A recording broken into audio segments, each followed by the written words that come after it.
sukadham maranam karunam milanam maduram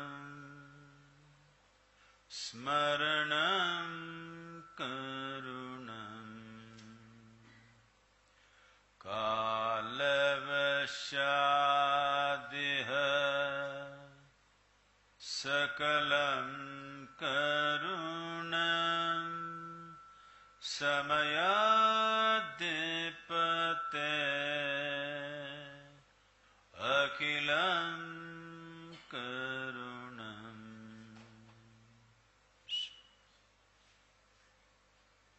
Namaskaram. Good evening to everyone. After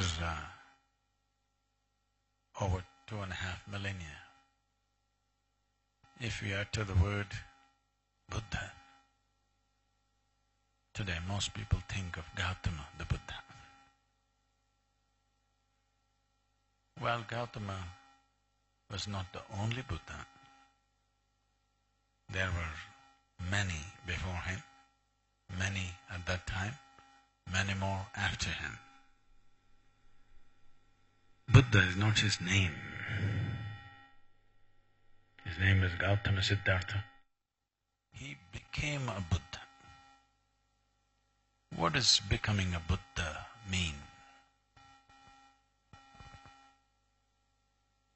The word Bhu means buddhi or the intellect.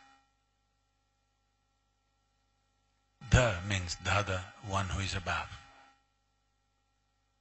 One who is above his intellect is a Buddha. One who is trapped in his intellect is a non-stop suffering human being. If something happens, they will suffer. If something does not happen, they will suffer. Because that is the nature of the intellect. Today, if you largely look at people's lives on the planet, at the age of 5, how joyful you were. And today, whatever your age, how joyful you have become today. Has it gone up or gone down? Is a question. Has it gone up or gone down? Hello?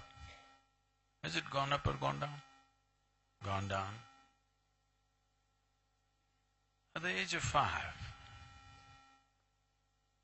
when your intellect was so small, if you could be so joyful, if your intellect had grown in the right direction, by the time you're 30, you should have been ecstatic, isn't it? But just the reverse has happened for most people. Not necessarily that they are miserable all the time, no. But they're not bursting with joy anymore. When you were 5 years of age, somebody had to make you miserable. Today, somebody has to make you happy. The equation has gotten reversed. Not because there's something wrong with life, simply because there is an intellect for which there is no stable enough base. So once you're into the process of intellect, whichever way life falls, it makes you suffer for that. If people are poor, they suffer their poverty. If they become rich, they suffer the taxes. If they're uneducated, they suffer that. Put them to school, endless suffering. If they're not married, they suffer that. Get them married. I did not say anything.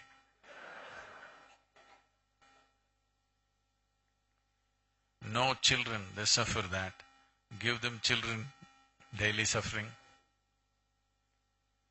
So, it is not a particular thing that people are suffering. People are capable of suffering anything. Yes or no? Anything they will suffer. Because the suffering is not in the life around us. The suffering is in the nature of our own intellect, how it functions. So it doesn't matter.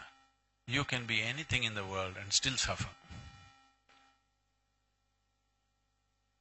So, being a Buddha becomes of tremendous importance, so that you're above the intellect.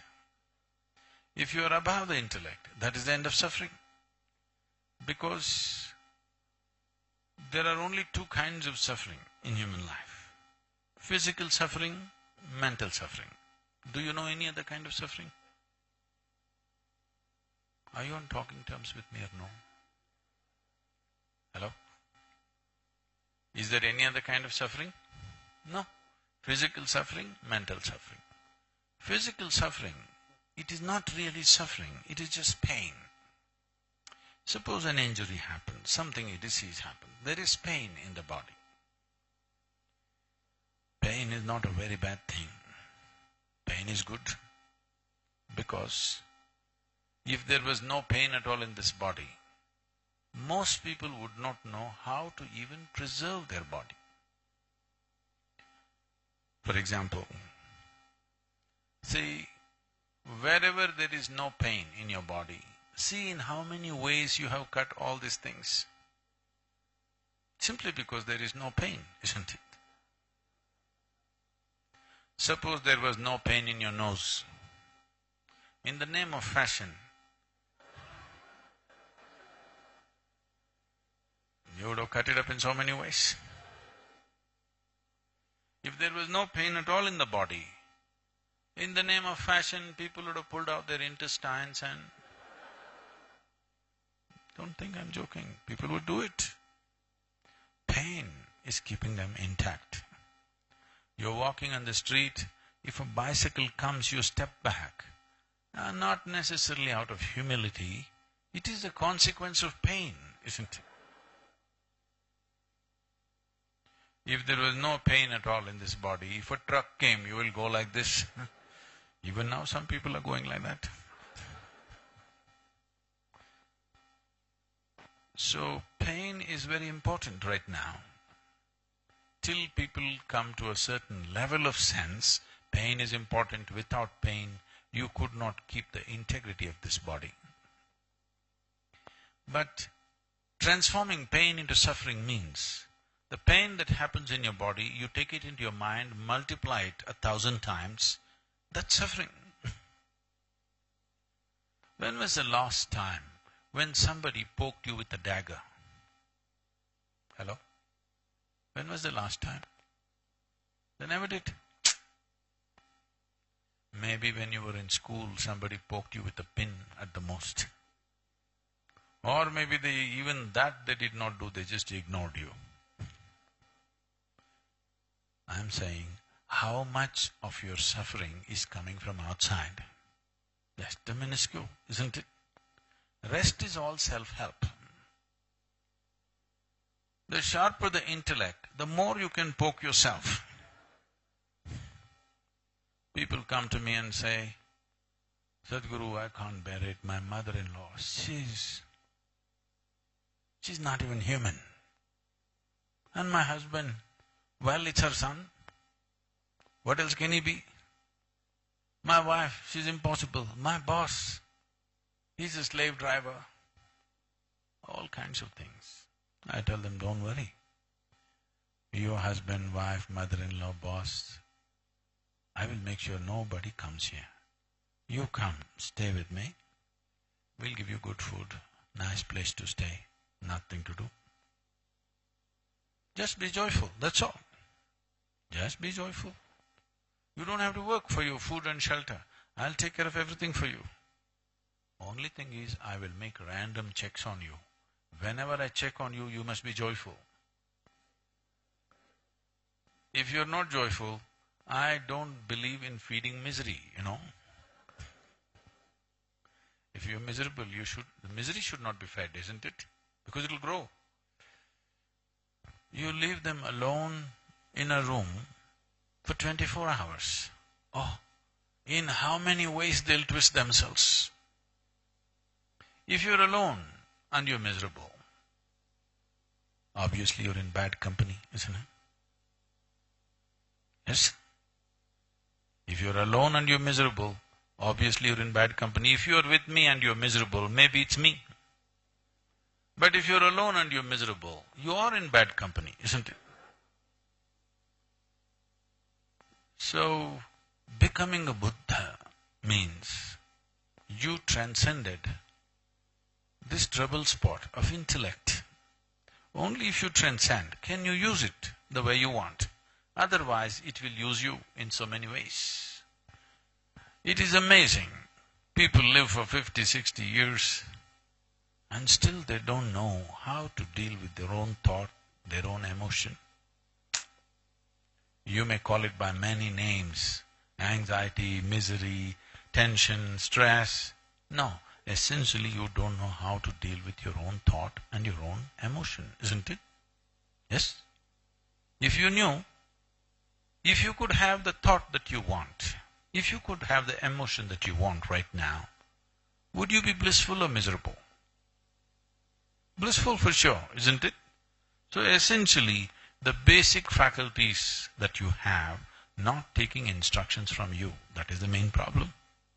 Your body doesn't take instructions from you, your mind doesn't take instructions from you, and you hope to go somewhere.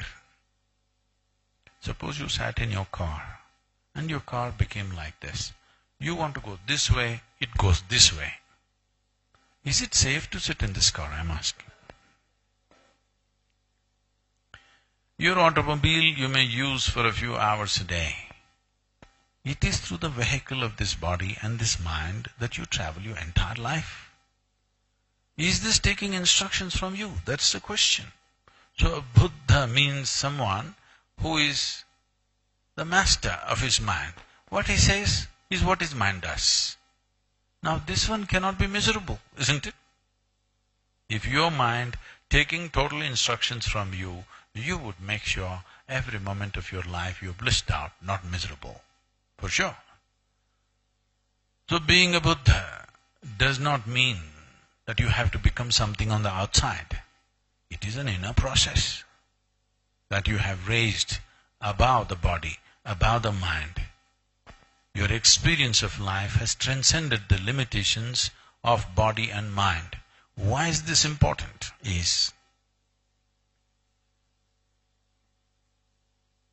Can I ask you, what did you have for lunch? Hello? Anybody can tell me, what did you have for lunch? What? Rice? Say something more interesting. Huh? Oh, chili. You ate something, whatever you ate. Whatever you ate in a few hours is transforming itself into a human being, isn't it? Or in other words, you were not born like this. You were born this much. Today you became this much. How? Just the food that you've eaten. Maybe half of it is chili, I don't know. But it's just the food that we've eaten that is sitting here right now, isn't it? This body, it is a piece of this planet. Yes or no? Say, either you get it from me now, which will be very good for you, or one day you will get it from the maggots. That day when we are buried, you will anyway understand this is a piece of the planet. But if you understand right now, we can live sensibly. If you get it that day, it's nice, but it's too late. This is just a piece of the planet, isn't it? What you gather, you can claim is mine. But if you think it is me, then you've lost it. It's like this. Here there's a vessel. Suddenly I take this in my hand and say, this is my vessel. You will think, oh, Sadhguru's got some problem. But let's listen, because everybody says he's wise. After some time, I said, this is me. Then you will say, let's go. Because If I claim something which is not me as me, you clearly understand this is a question of insanity and sanity, isn't it? Yes or no? This you're doing every day in your life. Food appears on your plate, you say, this is my food, you eat it, then you say, this is me. Is it true that you slowly gathered this body? Hello, hello? Is it true that you slowly gathered this body? What you gather can be yours, but can never ever be you. Is that so? Whatever we gather, we can claim it's ours for now, but it can never ever be us, isn't it? So, the content of the body was gathered from outside. The content of your mind also gathered from outside, isn't it? Depending upon what you're exposed to, accordingly the content of your mind. So what you call as my body, you gathered, it is a heap of impressions. This is a heap of food. Between these two heaps, where are you? If you sit on top of these heaps of body and mind, we call you a Buddha. If you're lost in the heap, what to do? If you get trapped below the heap, if you're below the mind, then at least in India we call them Buddhu. What do you call them here? What do you call them here? Okay. So the choice is this, either you can be a Buddhu, or you can be a non-stop suffering human being lost in the heap, or you can sit on top of it and be a Buddha. Now, in some way, you want to become a leader. Being a leader does not mean you have to rule a country or you have to do something. It is just this.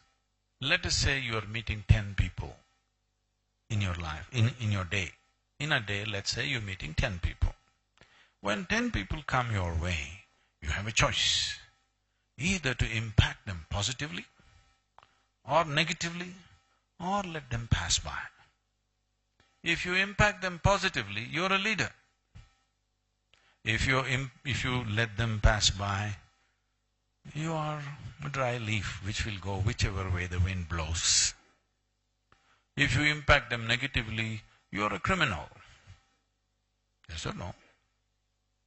This is the choice every one of us have every moment of our life. It doesn't matter whether we hold positions or we don't hold positions. Every moment, whoever comes in front of us, either we can impact them positively or negatively, or let it pass by. It doesn't matter. You are at home and you have just 2 children. Now you can still be a leader, because raising future generation of this planet, creating the right kind of future generation for this planet needs a lot of leadership, isn't it? How small a role you have, how large a role you have, depends on where the society wants to put you for a variety of reasons. Based on competence, situations, many things are involved. But you either being a leader or not being a leader is something within. First of all, are you an accident or are you a leader? Because if your very experience of life, whether you're joyful or miserable, is decided by somebody else, you're an accident, isn't it? At least you must be a leader to this extent. What happens here, I decide. What happens within, I decide. At least this much leadership you must have, isn't it? If you have absolute leadership on this, then we call you a Buddha. A Buddha is someone who is able to decide what happens here. He doesn't allow somebody else to decide what happens here. There's a beautiful story. Gautama the Buddha one day was walking. A few people in a particular village stopped him and they abused him. They abused him in every possible way a man can be abused. Gautama heard all the abuses in full attention, not ignoring them, hearing every word of abuse. When they went on, then he said, see, what is this RIGGS? I have to go to these RIGGS people. And I have something there. After I finish later in the evening, I'll come back the same way. If you have something more to say, you can tell me then. These are the kind of people, they will say 10 things. If you say one thing, they will beat you. They said 100 things. He says, I will come back for more. What do you do with this man? Now this man is like this, not because he is a coward. If he claps his hand, 1,000 people will come. He can form an army if he wanted. Yes? He can easily form an army if he wants. He is like this because he has decided that he will live peacefully and blissfully. You pull him whichever way you want. He won't come your way. He will go only the way he wants to go. An intelligent man, isn't he? Hello? He will go where he wants to go. You pull him whichever way, he will not come your way. This is an intelligent man. This man will fulfill the purpose of his life effortlessly. But right now, most people are made like this. If somebody pulls this way, you will go away this way. If somebody pulls that way, they'll go that way. So once this happens, you will try to avoid people. Once this happens, you will try to avoid all responsibilities in the society because you're afraid somebody will pull you off the track. If you make yourself in such a way, nobody can determine what happens within you. Then you're a Buddha. You determine what happens within you. This means all your faculties are in your hands. Your faculties are not at the mercy of what happens around you. How does one become like this? Let me explore a few fundamentals. I'm sure you must know more stories about Buddha than me, but let me try my hand at you. This happened one day. Gautama the Buddha was sitting in a large congregation of disciples.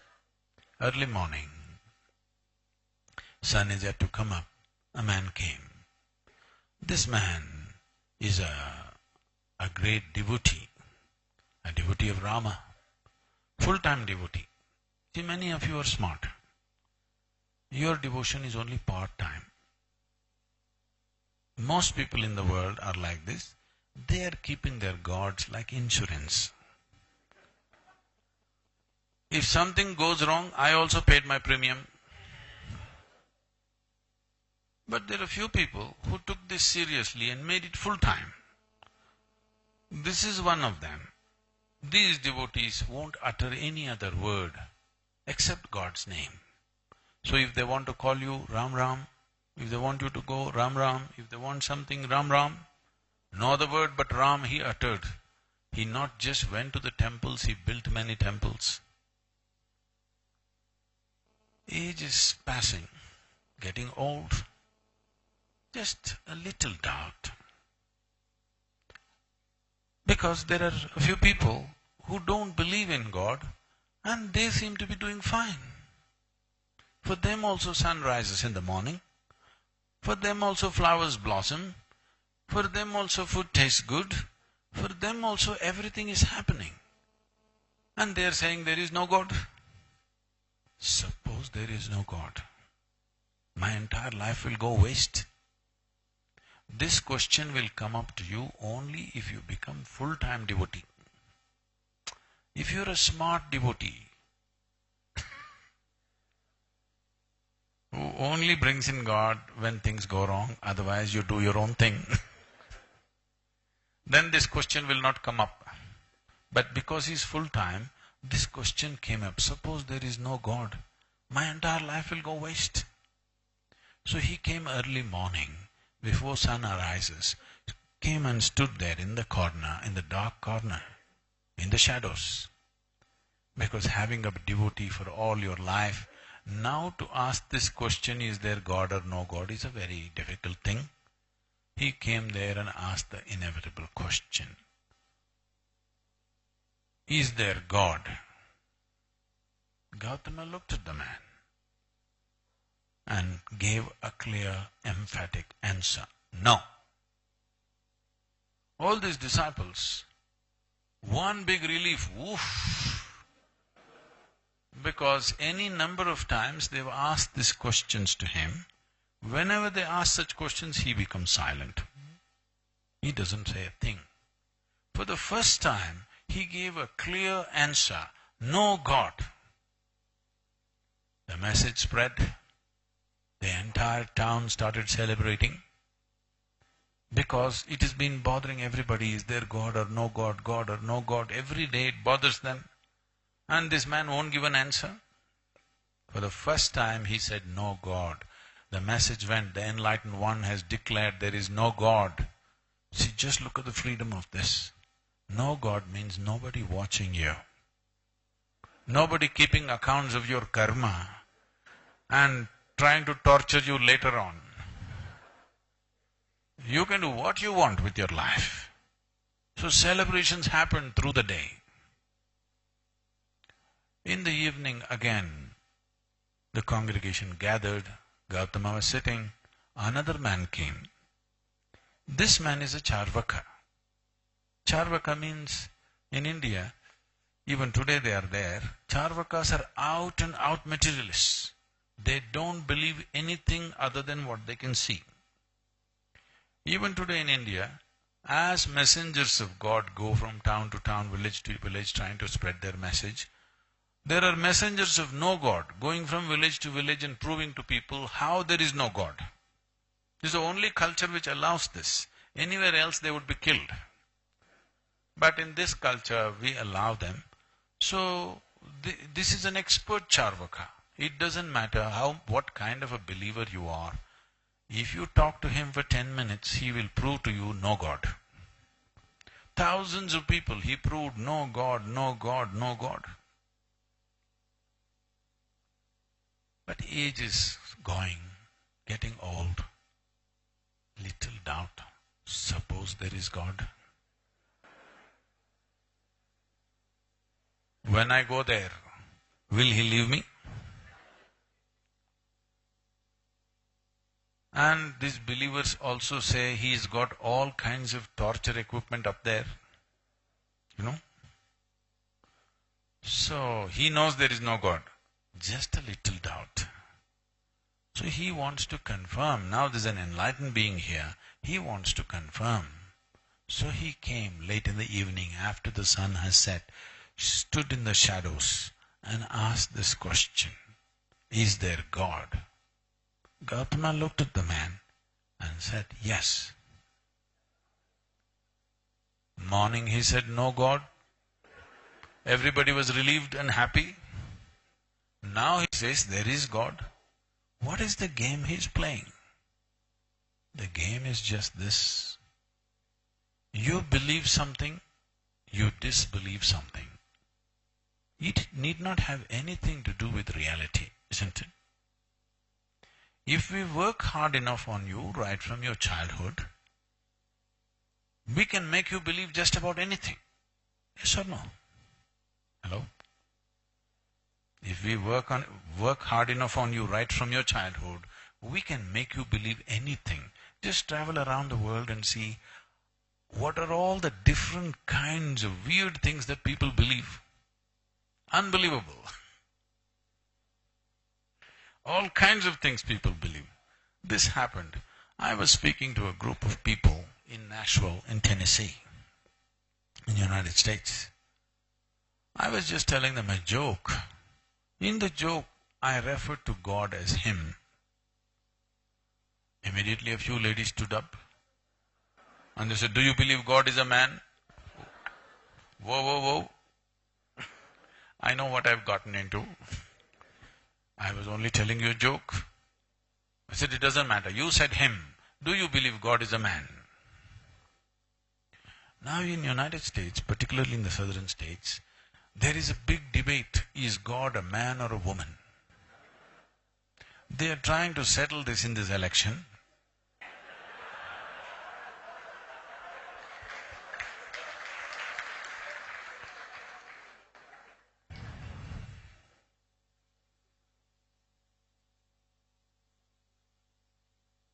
So, this went on. You heard of the Uganda man, Idi Amin? You heard of Idi Amin? Idi Amin declared, God is black. I agree with him. If a white man can have a white God, why can't a black man have a black God? Isn't it? But these people do not know.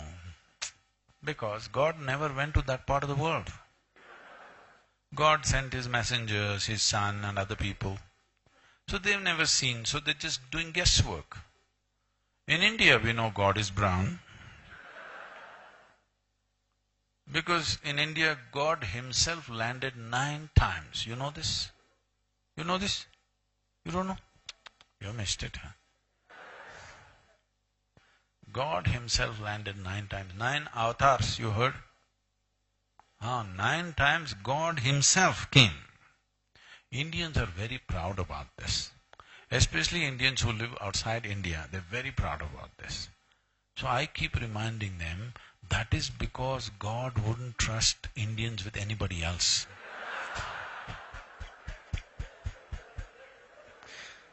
He wants to do the job hands-on with Indians.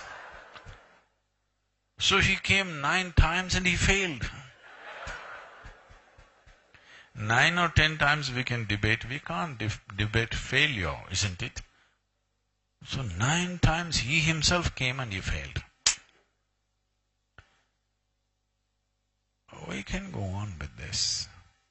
What I'm saying is, what we believe is of cultural relevance to us, not of existential relevance. Existentially, what is there, what is not there is not there. So Gautama is doing this to move you from belief to seeking. Belief means you assume something that you do not know, isn't it? Yes or no? Okay, let me test you like this.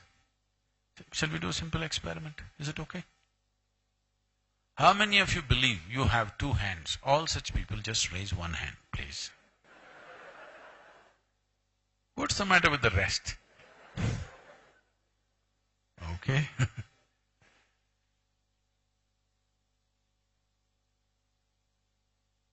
Do you believe you have 2 hands? Or do you know you have 2 hands? You know.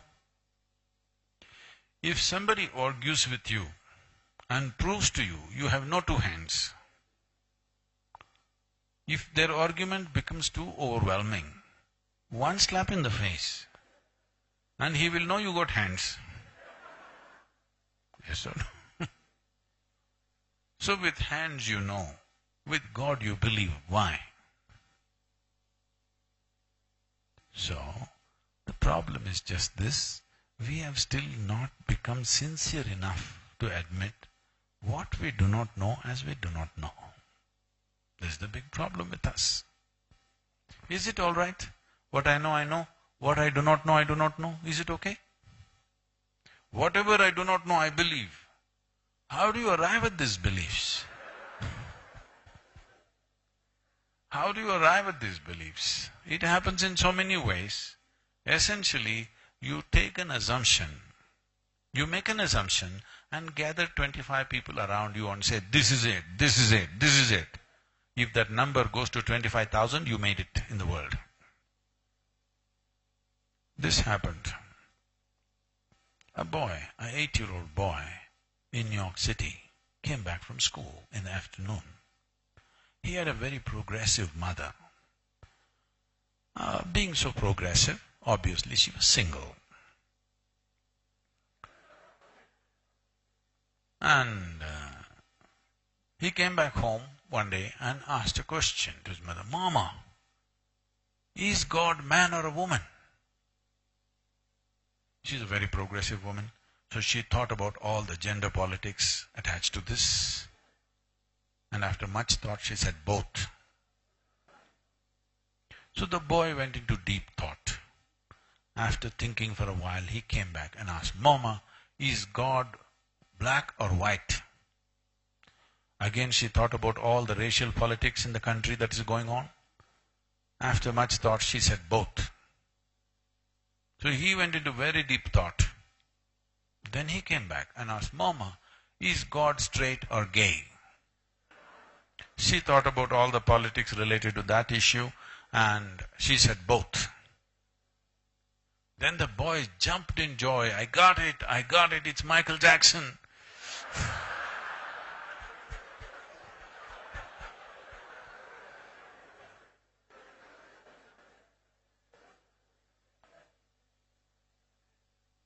So everybody can make their own deductions and believe it.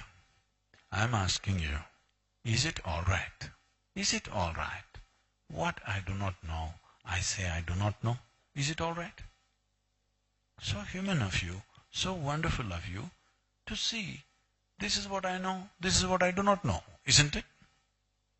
If you see I do not know, the longing to know, the seeking to know, and the possibility of knowing becomes a reality. Whatever you do not know, if you just believe, you will just believe. You can believe whatever. It gives you confidence. Belief gives you confidence without clarity. Confidence without clarity is the greatest human disaster that's happened. What is needed is clarity. Gautama, the Buddha, spent his entire life talking about clarity, methods to bring clarity into people's lives. But now we believe in him. No, he did not ask belief. He asked for seeking. Yes? In pursuit of truth. In pursuit of the ultimate nature of who we are. Not in assumptions. Because it is said, I believe. No. I want to know, genuinely, experientially I want to know. And what I do not know, I am willing to admit I do not know, not assume. If you concretize your assumptions, it becomes a belief system. So being a Buddha means being above the mechanisms of your mind. If you're above the mechanisms of your mind, which operates from gathered information, then you have a different vision, you have a different intelligence. That is, you do not operate from existing data in your head. Right now, your mind is operating only from the existing data, isn't it? You gathered something, from that it's working. In this, nothing new can happen. Being a Buddha means you're above the data. You're above the data means you're seeing life just the way it is, not the way it's happened to you till now. If you see everything the way it is, you can conduct life sensibly. Yes or no? Especially if you want to be a leader, it's very, very important you see life just the way it is, not the way you think it is. Because in your own life you've seen, when you were 10 years of age, you thought, this is it. When you became 15, you looked back and thought, oh my God, that was so stupid. That is not it. Now I know. This is it. When you became 18, you turn back and see, oh, at 15 I was so stupid. That's not it. Now I know it for sure. Like this it is going on, isn't it? I want you to look at this. One of the most important aspects of life, the fundamental fact of life is, we are mortal in nature. Yes? You know the story for sure about what inspired Gautama to drop what he was doing or his kingdom and his wife and his child and go in the pursuit of truth is, he saw the mortal nature of the human being. He saw a dead body. He saw a sick person, an old person, which are all showing us that we are mortal, we have an expiry date. Yes? Hello? No? We have an expiry date. He was living comfortably. When he realized one day there is going to be an expiry date, then he thought, what is the point of all this? Let me find out what is the nature of life. From this it all started. And this is the most fundamental thing. All of us should be conscious that we have an expiry date. If you are conscious that you are mortal, you will have no time to do anything stupid in your life. Yes?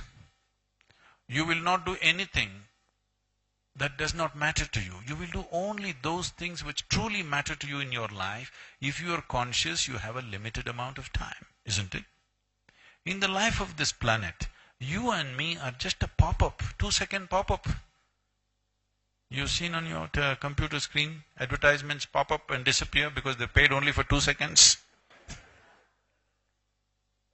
You are just a pop-up on this planet.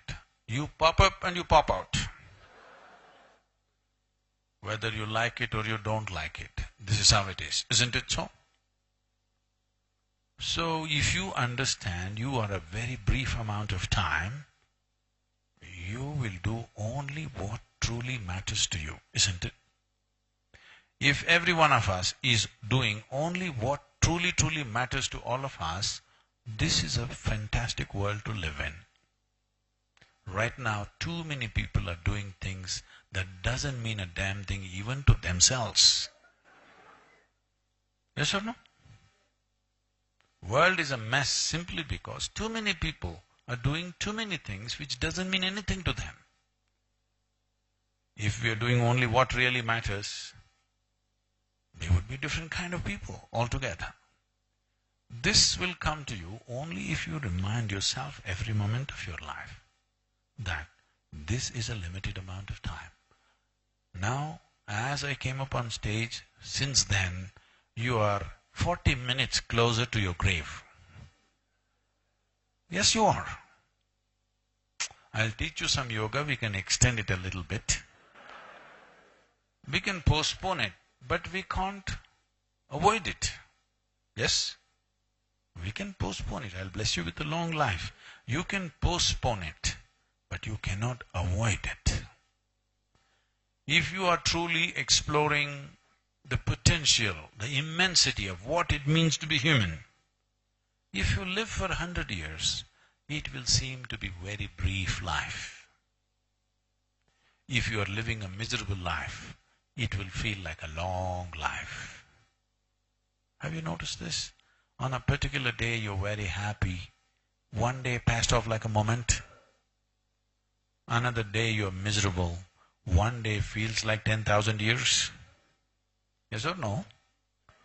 So only miserable people have a long life. If you're a joyful person, it's a very brief life. Before you know what's happening, it'll be gone. Yes, it is. So what shall I bless you with? Long life or a intense, blissful life? Who cares how long? Yes? A very intense, blissful, fulfilling life. Who cares how long? Because the quality of life is not determined by how long, isn't it? But if you realize the immensity of being human, even if we are given 1,000 years, it's too brief. It's not enough. For what intelligence and awareness that a human being has hidden within themselves, if we explore this, 1,000 years will be too little a time. But you are not given 1,000 years anyway. Even 100 years, if you live, you will see, you feel like you just started at the end. That's how it will feel. Only if you're living a futile, useless life, it feels like it's too long and when will it end? No, you may not be thinking, others are. People around you will be. The problem is just this. Right now, not just what's happening in the world, even what's happening within you is not in your hands. That's why all this mess. This happened. A lady went to sleep. In her sleep, she had a dream. In her dream, she saw a hunk of a man standing there and staring at her. And he started coming closer and closer and closer. He came so close, she could even feel his breath. And she trembled, not in fear. Then she asked, "What will you do to me?" The man said, "Well, lady, it's your dream."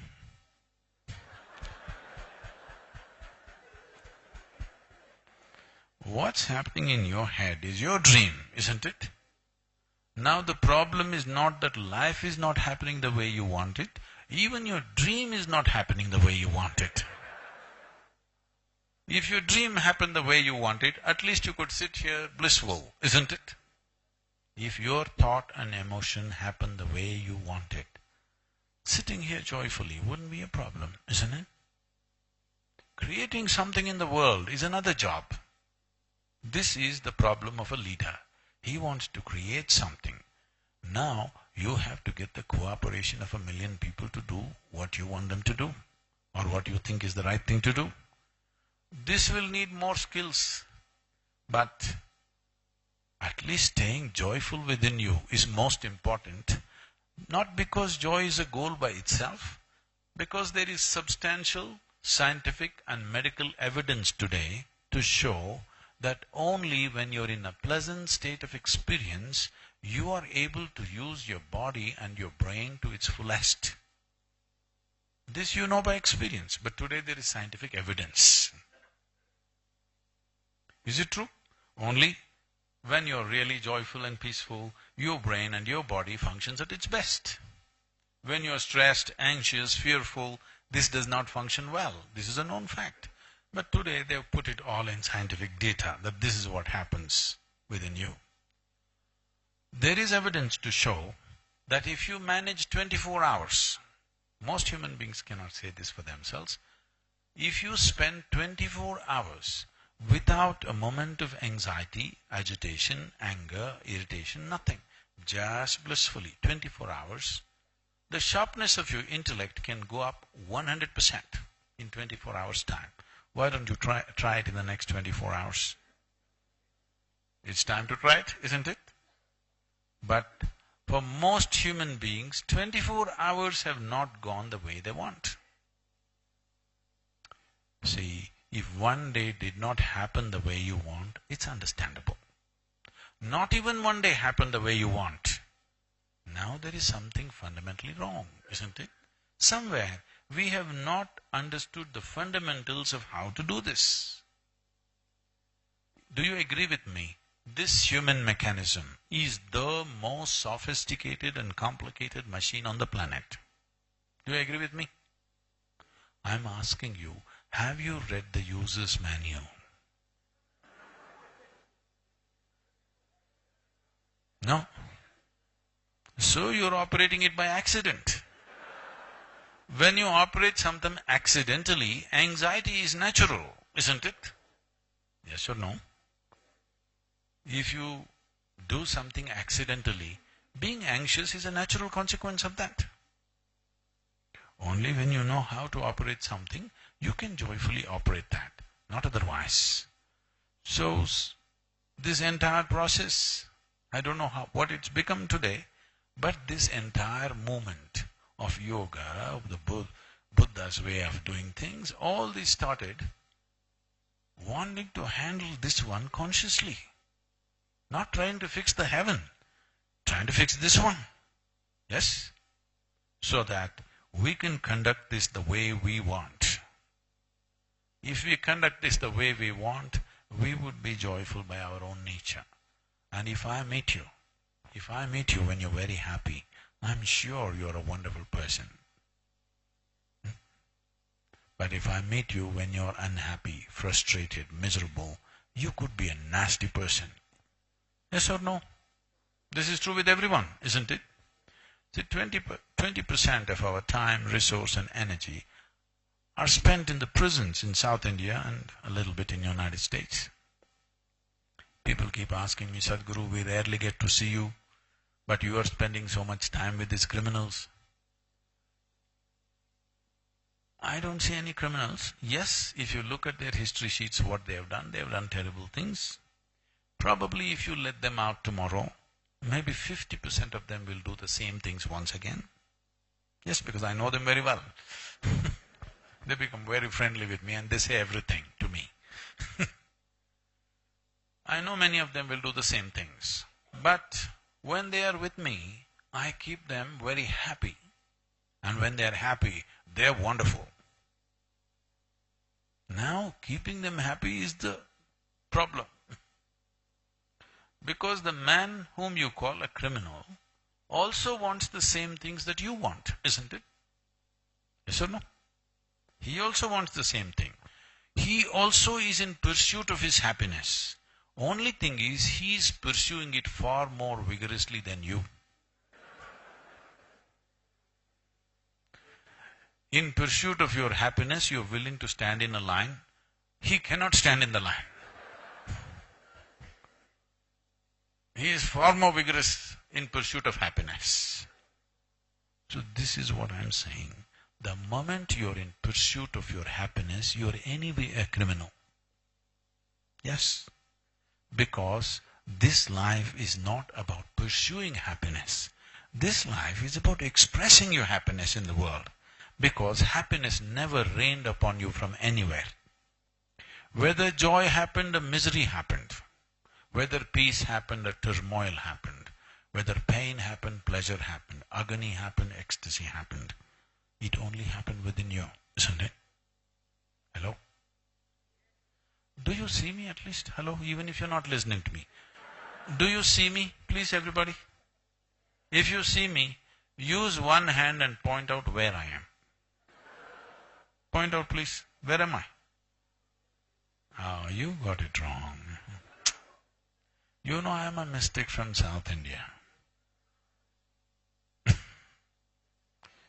Now this light is falling upon me, reflecting, going through your lenses, inverted image in the retina.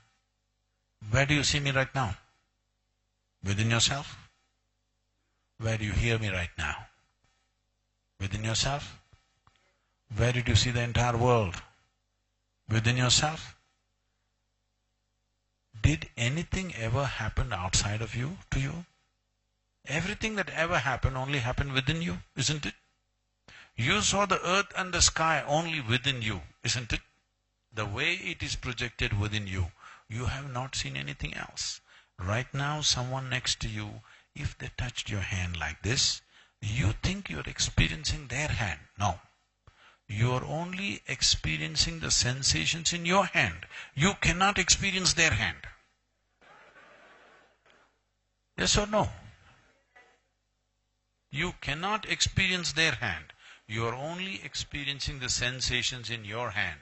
Now, even without the assistance of their hand, if your imagination is good enough, you can create the sensations in your hand without the help of the other hand. I'm sure you're doing it.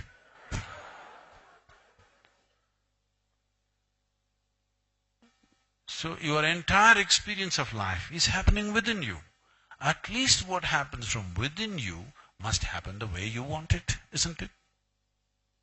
The world will not happen your way. And I'm glad. Because if the entire world happened your way, where do I go?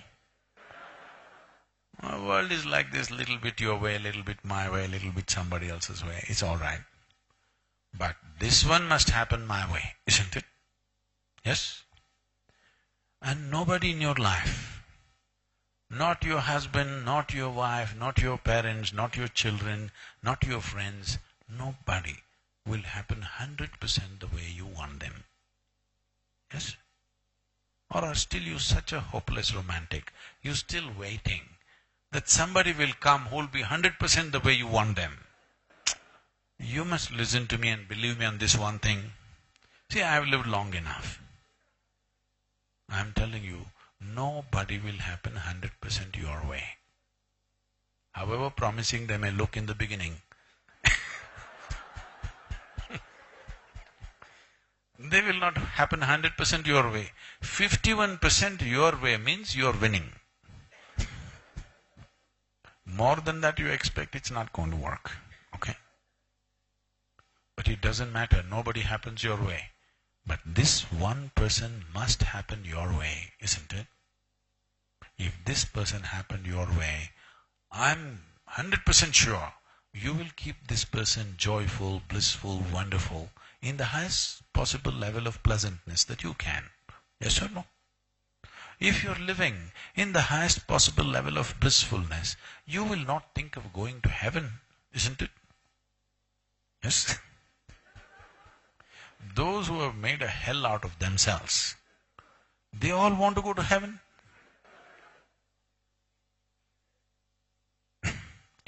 People come to me. We are a volunteer organization. Millions of volunteers. Every day, somebody is coming up to me and saying, Sadhguru, I can't work with this person, she is so horrible, she can't do this, he can't do that. And I tell them, see, in this world, this is how people are. Like this, like this, like this, like this. This is how they are. If you want to work with ideal people, you must go to heaven today. You know what's the qualification, go to heaven? See, this is one thing that's happening in the world. Human intellect is firing like never before. More human beings are able to think for themselves than ever before in the history of humanity. Do you agree with me? For a long time, people could not think for themselves. They thought through their leader, they thought through their guru, they thought through their scripture, they thought through their something else. Today, people are beginning to think for themselves. Once people start thinking for themselves, he doesn't like thinking for themselves. Once people start thinking for themselves, they will ask logical questions. When they ask questions like this, heavens will collapse. For example, you okay? Can I joke with you? In Hindu heaven, the food is very good.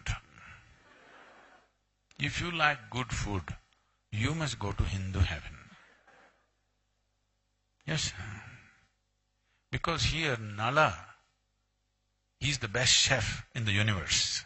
Not in the world, in the universe. He himself will cook for you. So if you are a foodie, you must go to Hindu heaven. If you go to another heaven, you will see those white-gowned ladies will float around in the clouds. If you like that kind of ambience, you can go there. Or if you go to another heaven, you will encounter virgin problems. If you like that, you can go there. But what is the qualification to go to heaven? This happened in a Sunday school in Alabama. A very enthusiastic Sunday school teacher, where the children had gathered in the church and he was going full steam. He asked, what do you have to do to go to heaven? Little Mary stood up and said, if I scrub the church floor every Sunday, I will go to heaven. He said, absolutely. Another little girl stood up and said, if I share 50% of my pocket money with my less privileged friend, I will go to heaven. Correct. Another boy said, if I help all those people who are in need, I will go to heaven. Absolutely. Little Tommy in the last bench stood up and said, you gotta die first.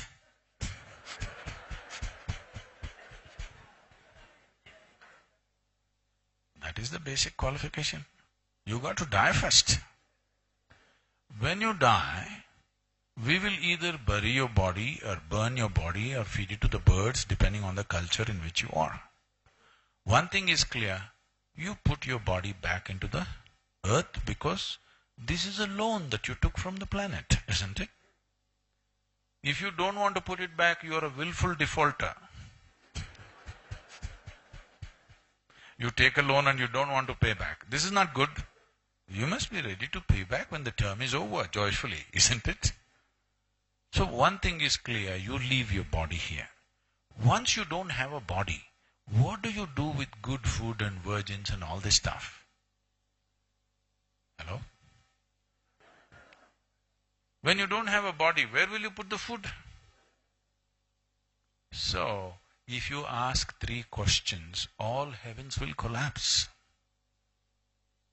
If you don't make it collapse, your children, the next generation, will shoot the heavens down with their simple logic. You have any doubt about this? Your children will kill it. It's better you do it. But if you don't do it, the next generation will do it. So when the heavens collapse, Heavens may collapse, but human longing to experience something more will not go. Human beings will always long to experience something more. Whoever you are right now, you want to be something more, isn't it? If that something more happens, you want something more. And how much ever more happens, you want something more, because there is something within you which wants to expand, which wants to touch another dimension all the time. So once the heavens collapse, but the longing for something more is there, you will see, I estimate in the next 60 to 70 years' time, 90% of humanity will be seeking chemical solutions. Already the percentage is going up dramatically in the last 25 years. The number of people consuming prescription medicines, alcohol and drugs to keep themselves reasonably peaceful or happy has increased phenomenally, isn't it? I was in London just a few weeks ago. It's a prominent group of people. I asked them, what do you think is the percentage in London that people, at least they have to drink a glass of wine, otherwise they can't sleep peacefully. Other people are doing stronger things. I'm using a glass of wine as the minimum level. They're saying 99%. Other countries, other cities are not far behind. Everybody's going that way. Now I am not looking at this as a moral issue, but if 90% of human population is on chemicals for creating peaceful experiences, joyful experiences within themselves, one thing that will happen is we will become incapable of making the next generation better than us. This is a fundamental responsibility that we have, that when we leave this world, the generation that we leave behind is at least one step better than who we are, isn't it? If we don't do this, we have failed in our fundamental responsibility. So whatever yoga, whatever Buddha taught, all these things are just about that it's about conscious evolution of the human being. When you were a monkey, I'm sorry, I didn't say this. Charles Darwin, when you were a monkey, you did not aspire to become human. Nature just pushed you on. But once you become a human, if you want to evolve, you must consciously evolve. If you don't consciously evolve, you will stagnate and wonder why you exist. This is natural for human intelligence. If you are not evolving on a daily basis, you will always wonder, what is the purpose of my existence? And people will come up with false purposes. I'm going to heaven, I'm going to eat good food, I'm going to meet virgins, I'm going to meet this. All stupid stuff will come up. Good food, nonsense, everything is for this world, to do it here, isn't it? Yes or no? This need not be raised to heaven. These are simple requirements that even an animal wants to eat good food, even an animal wants to copulate and reproduce. This is not a big thing. This can only be a part of your life. This can never be the whole of your life, isn't it? Yes or no? All the survival aspects of our life in a human being are like this. See, if you came here as some other creature, apart from being human, stomach full, life settled. But once you come as a human being, stomach empty, only one problem. Stomach full, 100 problems. Yes or no? Because what you call as human doesn't end with survival. For all other creatures, if their survival is taken care of, their life is finished. But for a human being, life begins only after survival is taken care of. When survival is in question, it looks like a big thing. Once it's taken care of, doesn't mean anything, isn't it? Because the dimension that we refer to as human becomes alive in you only after survival is taken care of. If you're fighting for survival right now, you are just like any other biological creature, isn't it? There's no difference. But survival is taken care of. Now we look at life, now there are so many other possibilities. So the purpose of organizing a society is to see that survival happens reasonably easy. But now the modern societies have set themselves into this. It doesn't matter what you give them, they're still in the survival mode. Yes? It doesn't matter. We have more things than any generation ever had. Is that so?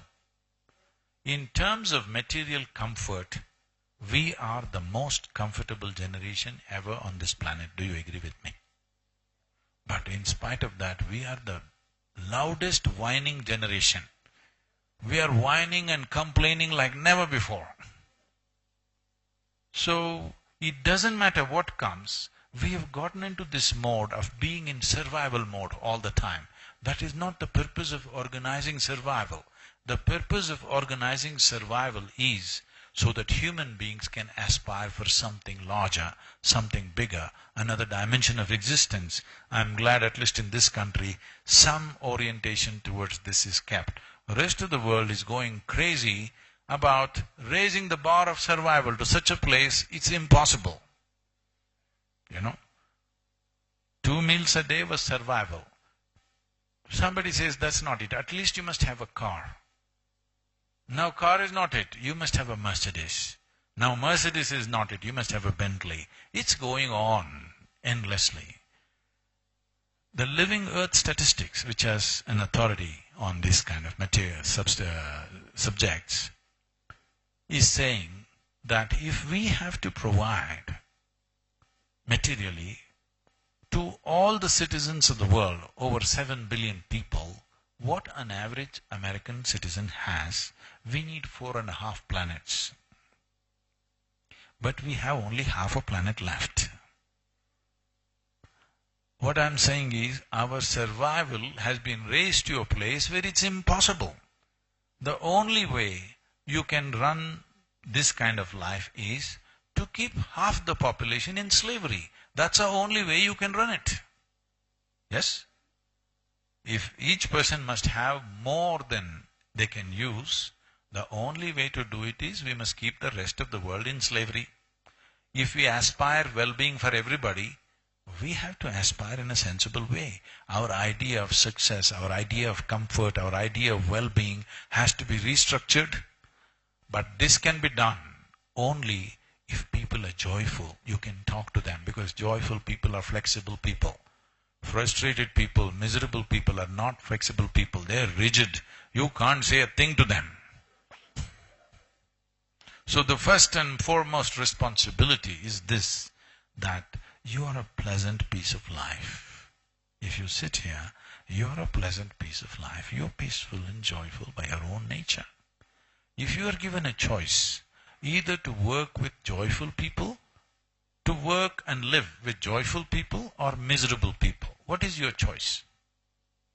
Joyful people. You want joyful people around you. I want you to please remember, everybody else is expecting the same thing. Everybody else want the same thing? Can you offer this to everybody around you, I'm asking? You may not be a genius, it doesn't matter.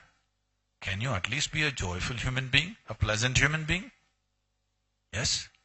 At least this much you must do for yourself and people around you. Other things are subject to many things. Whether you will become the richest man in the world or not, whether you will climb Mount Everest or not, whether you will run faster than Mr. Bolt or not, whether you will become the prettiest woman in the world or not, these are subject to variety of realities. But whether you will become a pleasant piece of life or not is 100% in your hands. If you exercise this choice, the Buddha is within you. Otherwise, you have lost it. If you have questions, any kind of questions.